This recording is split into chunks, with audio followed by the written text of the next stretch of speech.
Hi everyone. Today I'm going to show you a few techniques with Photoshop in creating your product advertisement. I'm going to show you how to adjust the image to change the contrast, the color balance, and even the color. I'm going to show you how to remove the background using a layer mask.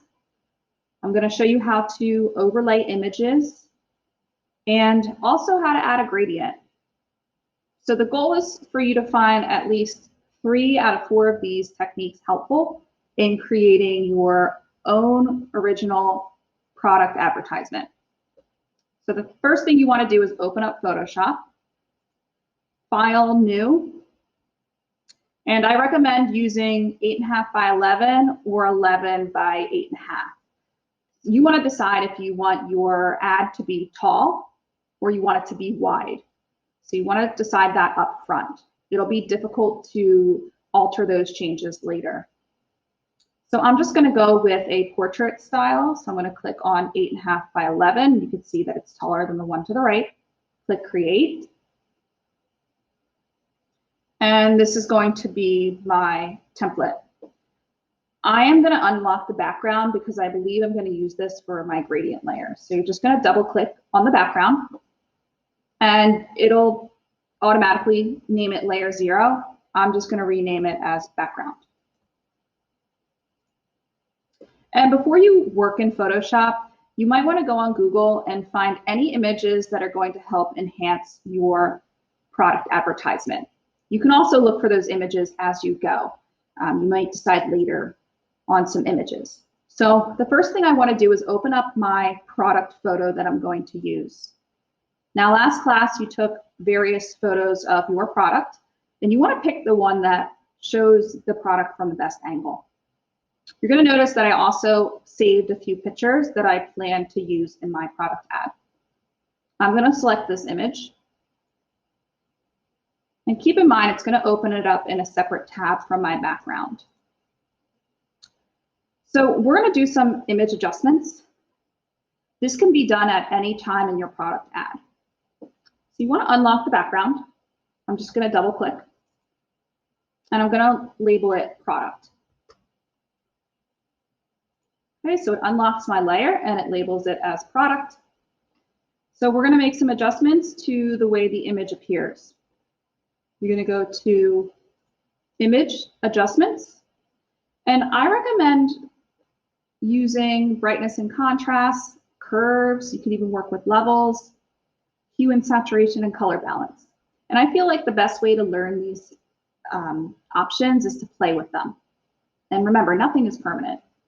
So let's play around with my curves. So a box will pop up, and I recommend just grabbing the line and moving it up and down and seeing if you like the effect. If you're unsure if you like the effect of any of the image adjustments, you can click on the preview button. And I always recommend moving this box to the side so you can see your product. So you can see that I'm previewing what my product will look like. If you like the way it looks, you can hit OK. I'm going to also do image adjustments to my hue and saturation. I want it to be a bit more vibrant with color. So I'm going to pull my saturation up. You can also play around with the hue, but I don't recommend doing that unless you want to really alter the way your product looks. So I just brightened up my product. And again, you can really play with any of these adjustments towards the top to change and enhance the image. Okay, so the next thing I'm going to show you how to do is add a layer mask and remove the background if you need to. Now, if you took your photo of your product with the background that you'd like to keep, maybe you're just going to add some enhancements to it. But I'm going to show you how to completely remove the background. Because I photographed my product in front of a white paper, it's going to be a lot easier to remove the background. The first thing I want you to do is add a layer mask to this product layer. The layer mask is located in the bottom right-hand corner. It looks like a white rectangular box with a gray circle in the center. When you click on your product layer and click on the layer mask, It adds the mask right on top. The reason we use a layer mask is because anything we do in the mask is not permanent. We want to be very careful if we were to erase directly on the layer that everything is permanent and we can't bring back areas of the product if we've erased them. So that's why we use the layer mask. We are going to expand our toolbar because I don't see my mask at the bottom. So I'm just going to click these arrows up top. And that will make my toolbar in 2 rows. That way I can see the masking option. So this is a quick mask. So you want to make sure the brackets are around your layer mask, not around your image. If the brackets are around your image, you're going to accidentally make permanent changes to your image. So always make sure you're working in this layer mask on the right. These white brackets should be around your layer mask. Okay, so there's a few ways to conceal this background. And remember, we're not removing it, we're actually concealing it because we're using a mask. With masks, we conceal and reveal. So one way to remove the background or conceal the background, and I'm just going to take a look because my tools have moved around.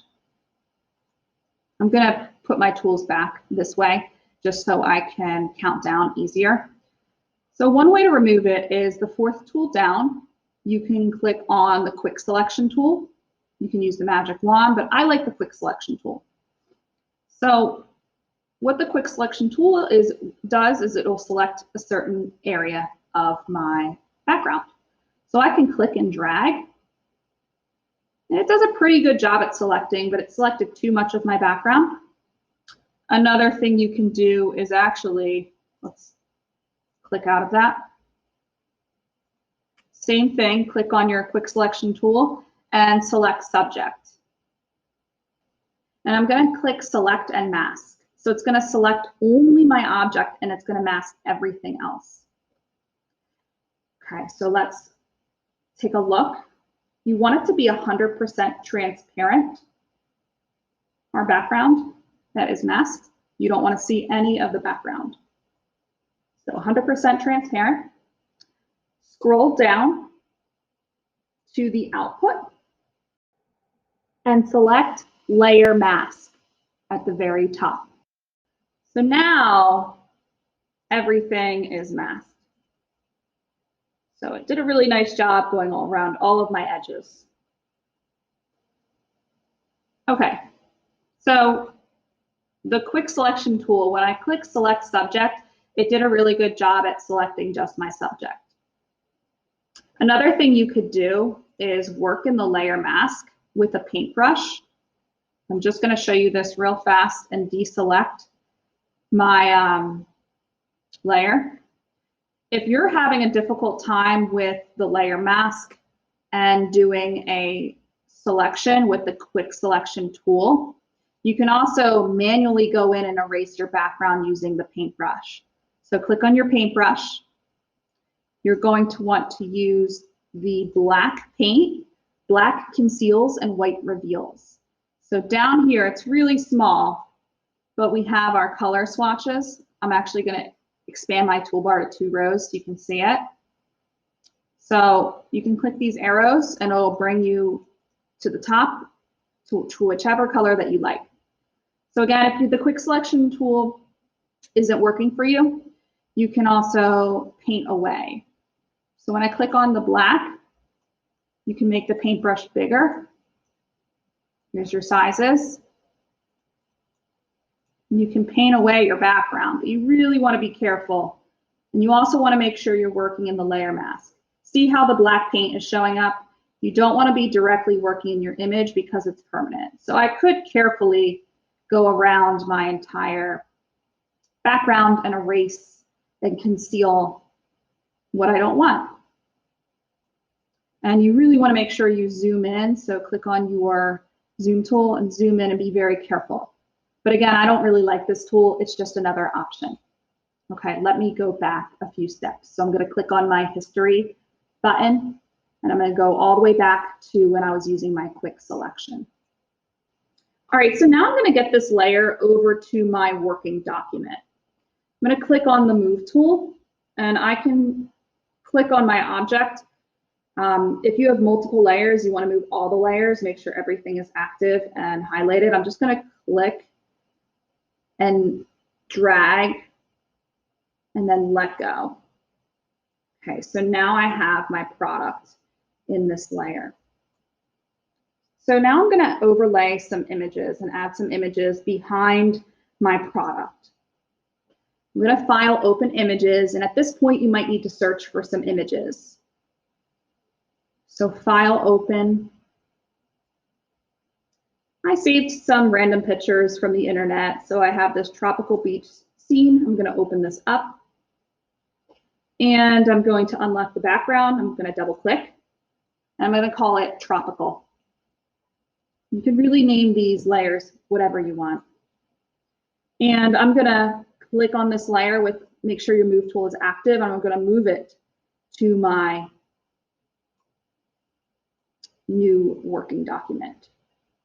So as you can see, this is a landscape picture. We need to make this bigger to extend past my space, my workspace here. So we're going to transform this. You can edit, transform, and scale it, but I prefer to use shortcuts. So I'm going to hold down Control-T, and I'm going to drag the corner, make it as big as my workspace. Make sure you're working with high quality images. If there's any pictures you pull from the internet, make sure they are not pixelated. They might look a little pixelated during the transformation, but once you hit enter, it will go back, like I just did, it'll go back to its high quality image. So we want to put this picture behind our product. So I'm just going to click and drag. Okay, so now I have my, oops, click on my product layer. Now I have my product in frame. Okay. So now I'm going to show you how to add a gradient, and you can play around with this as much as you want. I'm just going to show you how to do it. So I'm going to click on my background layer since it's just white. Another thing you can do if you need a new layer is just click on the plus sign, which will create another layer. Okay. So I'm going to name this my gradient. And we looked at a few advertisements that had some fun gradients. With different colors blending into another color. So I'm going to show you how to do that now. You're going to go down to the gradient tool. Okay, it sometimes is hidden behind the paint bucket. So it's right underneath the eraser tool. So it's right here. You might have to look for it. Any tool that has a little arrow in the bottom right-hand corner means that there's more tools behind it. So right here is our gradient tool. Once you have the gradient tool selected, you want to go over to the right and click on gradients. And there's going to be a few folders of different color palettes that you can create your gradient in. And at this point, you can just play around with all the different colors. I think I'm going to play around with some maybe reds and maybe oranges. Yeah, so I'm going to play around with some of the oranges. So I really like this yellow-red color. So I'm going to work with that.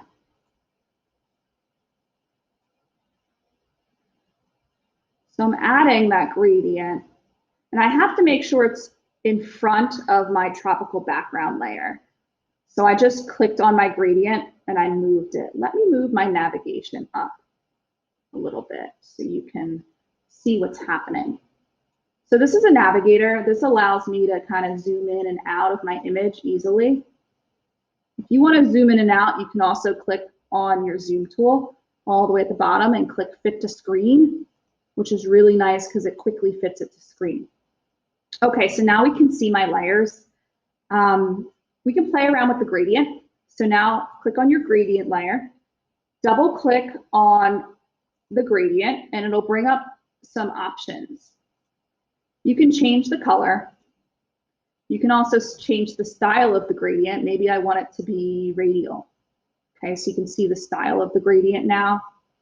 You can play with the angles. You can play with all of this. So just play around and see what you like.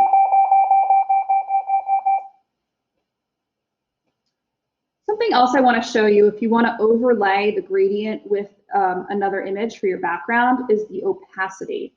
So while you're in the gradient or even another layer, you're going to click on that layer, and you can either click on the percentage and move this triangle around.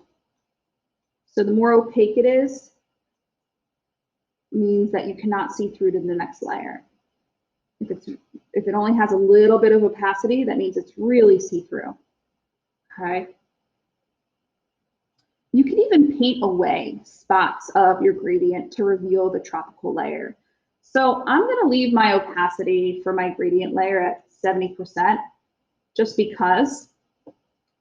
And let's just leave it. And I'm going to actually paint away part of my gradient. So let's click on the layer mask. And I'm going to click on my paintbrush. And I'm going to make my toolbar into 2 rows so I can see my color swatches. And I'm going to show you what happens when you paint away part of the gradient. So again, this is optional. I'm just playing around. I'm going to make my paintbrush smaller, and this would take a decent amount of time. So you can paint away. You want to take your time with this, but if I wanted to show my beach chairs in their original color, I can go in and make them come back out by concealing that gradient everywhere I have the beach chairs.